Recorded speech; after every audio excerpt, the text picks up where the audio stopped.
اعوذ باللہ من الشیطان الرجیم، بسم اللہ الرحمن الرحیم۔ محترم ناظرین، السلام علیکم۔ آج ہمارا موضوع ہے سب سے بڑا گناہ۔ تمام گناہ معاف۔ اللہم صلی علی سیدنا و مولانا محمد وعلی آلہ وسلم۔ حضرت سیدنا انس بن مالک رضی اللہ عنہ سے روایت ہے کہ تاجدار مدینہ صلی اللہ علیہ وآلہ وسلم نے فرمایا، جو شخص یہ درود پاک پڑھے گا، اگر کھڑا تھا تو بیٹھنے سے پہلے اور بیٹھا تھا تو کھڑا ہونے سے پہلے، اس کے گناہ معاف کر دیے جائیں گے۔ محترم ناظرین، خوبصورت مینڈے کی شکل میں حضور نبی اکرم نور مجسم شاہ بنی آدم صلی اللہ علیہ وآلہ وسلم کا فرمانے عالی شان ہے، جب قیامت کے دن جنتی جنت میں اور دوزخی دوزخ میں چلے جائیں گے تو موت کو خوبصورت مینڈے کی شکل میں لایا جائے گا اور ایک منادی ندا کرے گا، اے جنتیوں چاڑاؤ اور اے جہنمیوں چاڑاؤ، تو اہل جنت اور اہل جہنم سب چڑھائیں گے۔ محترم ناظرین، ان سے کہا جائے گا، کیا تم جاننا چاہتے ہو یہ کیا ہے؟ تو وہ کہیں گے، کیوں نہیں؟ کہا جائے گا، یہ موت ہے۔ پھر اس مینڈے کو جنت اور دوزخ کے درمیان ذبح کر دیا جائے گا اور منادی ندا کرے گا، اے جنتیوں تم جنت میں ہمیشہ رہو گے، اب کوئی موت نہیں، اور جہنمیوں تم دوزخ میں ہمیشہ رہو گے، اب کوئی موت نہیں۔ اس وقت جہنمیوں کو بہت زیادہ حسرت ہوگی، وہ روتے ہوئے جہنم کی طرف لوٹ جائیں گے، اور جنتی بہت خوش ہوں گے اور اپنے محلات کی طرف لوٹ جائیں گے۔ اللہ عز و جل کے محبوب صلی اللہ علیہ وآلہ وسلم کا فرمان عبرت نشان ہے، سب سے بڑا گناہ اللہ عز و جل کے ساتھ کسی کو شریک ٹھہرانا اور کسی جان کو ناحق قتل کرنا ہے۔ اور جیسے میں مشرک کی شفاعت نہیں کروں گا، اسی طرح قتل ناحق کرنے والے کی بھی شفاعت نہیں کروں گا، اور جس طرح مشرک جہنم میں ہمیشہ رہے گا، اسی طرح قاتل بھی جہنم میں ہمیشہ رہے گا۔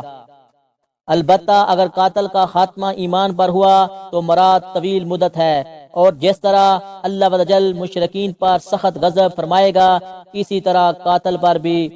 غضب شدید فرمائے گا، اور جس طرح قیامت کے دن مشرک پر لعنت فرمائے گا، اسی طرح قاتل پر بھی لعنت فرمائے گا۔ اور جب قاتل پر اللہ تبارک تعالیٰ کی لعنت پڑے گی تو وہ جہنم کے مختلف طبقات پر قتل کیا جاتا رہے گا، یہاں تک کہ وہ جہنم کے سب سے نچلے طبقے میں دنس جائے گا۔ اور اللہ تبارک تعالیٰ نے جس طرح مشرکین کے لیے بڑا عذاب تیار کر رکھا ہے، اسی طرح قاتل کے لیے بھی بڑا عذاب تیار کر رکھا ہے۔ محترم ناظرین، ارشاد باری تعالیٰ ہے، اور جو کوئی مسلمان کو جان بوجھ کر قتل کرے تو اس کا بدلہ جہنم ہے، مدتوں اس میں رہے گا، اور اللہ نے اس پر غضب کیا ہے اور اس پر لعنت کی ہے، اور اس کے لیے تیار کر رکھا ہے بڑا عذاب، سوائے اس قاتل کے جو توبہ کر لے۔ چنانچہ ارشاد باری تعالیٰ ہے، اور وہ جو اللہ کے ساتھ کسی دوسرے معبود کو نہیں پوچھتے، اور اس جان کو جس کی اللہ نے حرمت رکھی ناحق نہیں مارتے، اور بدکاری نہیں کرتے، اور جو یہ کام کرے گا وہ سزا پائے گا۔ بڑھایا جائے گا اس پر عذاب قیامت کے دن، اور ہمیشہ اس میں ذلت سے رہے گا، مگر جو توبہ کرے، ایمان لائے اور اچھے کام کرے گا تو ایسوں کی برائیوں کو اللہ بھلائیوں سے بدل دے گا، اور اللہ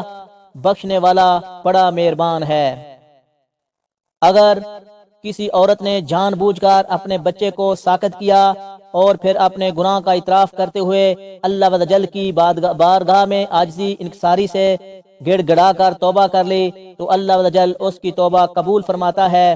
کیونکہ رب غفور و رحیم ہے، عز و جل کا فرمان مغفرت نشان ہے، اور وہی ہے جو اپنے بندوں کی توبہ قبول فرماتا ہے۔ یعنی پیٹ کا بچہ ضائع کرنے کی عدیت یعنی خون بہا اگر صورت بن چکی ہو تو 600 درہم اس کے ورثہ یعنی باپ اور بھائیوں کے لیے ہوں گے، پس قتل کرنے والوں سے عدیت کا مطالبہ کیا جائے گا، یا اللہ عز و جل کے لیے ایک مومن غلام آزاد کیا جائے۔ اللہ عز و جل ارشاد فرماتا ہے تو جس کا ہاتھ نہ پہنچے تو وہ لگاتار 2 مہینے کے روزے رکھے، یہ اللہ کے یہاں اس کی توبہ قبول ہے، اور اللہ جاننے والا اور حکمت والا ہے۔ محترم ناظرین، اللہ تعالیٰ ارشاد فرماتا ہے کہ جس نے کوئی جان قتل کے بغیر جان کے بدلے یا زمین میں فساد کیے تو گویا اس نے سب لوگوں کو قتل کیا، اور جس نے ایک جان کو جلا لیا اس نے گویا سب کو جلا لیا۔ یعنی اگر 1000 افراد ایک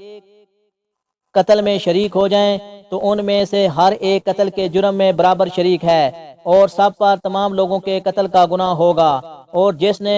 کسی جان کو مجبوری کی حالت میں روٹی کا ایک ٹکڑا یا لقمہ کھلا کر یا پیاس کے وقت ایک گھونٹ پانی پلا کر یا اپنے مسلمان بھائی کی مصیبت کو دور کر کے اس پر احسان کیا تو گویا اس نے تمام لوگوں کو زندہ کیا اور اللہ عز و جل کی تمام مخلوق پر احسان کیا۔